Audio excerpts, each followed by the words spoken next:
Friend to K S P job updates YouTube channel.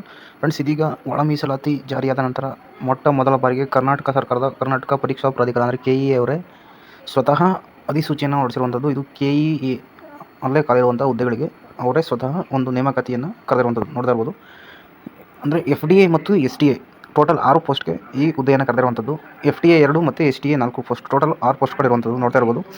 ಅವರು ಮೊಟ್ಟ ಮೊದಲನೇ ಬಾರಿಗೆ 15% ಮೀಸಲಾತಿ ಅನ್ವಯ ಒಂದು ಹುದ್ದೆಗಳನ್ನು ಭರ್ತಿ ಮಾಡಲು ಅಧಿಸೂಚನೆಯನ್ನು ಹೊರಡಿಸಿರುವಂಥದ್ದು. ಇದು ಯಾವುದೇ ಫೇಕ್ ಅಲ್ಲ. ಇವತ್ತು ನೋಡ್ತಾ ಇರ್ಬೋದು 95 ಇವತ್ತು ಅಧಿಸೂಚನೆಯನ್ನು ಹೊರಡಿಸಿರುವಂಥದ್ದು.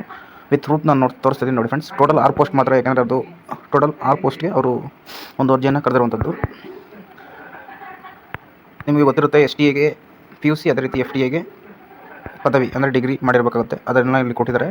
ಇನ್ನು ವಯೋಮಿತಿ ನೋಡೋದಾದರೆ ಸಾಮಾನ್ಯ ಅಭ್ಯರ್ಥಿಗಳಿಗೆ 40 ವರ್ಷ, OBC ಅವರಿಗೆ 43, SC/ST ಪ್ರವರ್ಗ 1ರವರಿಗೆ 45 ವರ್ಷ ವಯೋಮಿತಿಯನ್ನು ಕೊಟ್ಟಿರುವಂಥದ್ದು. ಅದೇ ರೀತಿ ಅರ್ಜಿ ಶುಲ್ಕ ನೋಡಿದ್ರೆ ನೋಡಿ ಫ್ರೆಂಡ್ಸ್, ಅರ್ಜಿ ಪ್ರಾರಂಭ ದಿನಾಂಕ 20ನೇ ತಾರೀಕಿಂದ ಸ್ಟಾರ್ಟ್ ಆಗಿ 3ನೇ ತಾರೀಕು 6ನೇ ತಿಂಗಳು, ಕೇವಲ 13 ದಿನಗಳ ಟೈಮನ್ನು ಕೊಟ್ಟಿರುವಂಥದ್ದು ಫ್ರೆಂಡ್ಸ್. 4ನೇ ತಾರೀಕು ನೀವು ಶುಲ್ಕ ಪಾವತಿಗೆ ಕೊನೆಯ ದಿನ ಆಗಿರುತ್ತೆ. ಅದೇ ರೀತಿ ಪರೀಕ್ಷಾ ದಿನಾಂಕ ವೇಳಾಪಟ್ಟಿಯನ್ನು ತಿಳಿಸ್ತೀವಿ ಅಂತ ಹೇಳಿರುವಂಥದ್ದು.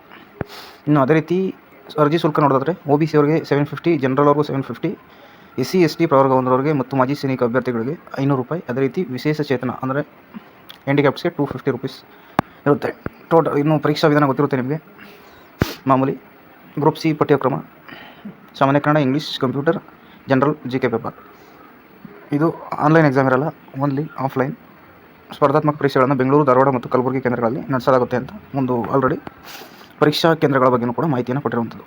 ಈ ವಿಡಿಯೋ ಇಷ್ಟ ಲೈಕ್ನ ಮಾಡಿ. ಇನ್ನು ಮುಂದಿನ ಬೇಗ ಆಗಲಿ ಅಂತ ಕೇಳೋಣ. ವಿಡಿಯೋ ಇಷ್ಟ ಲೈಕ್ ಮಾಡಿ. Thank you.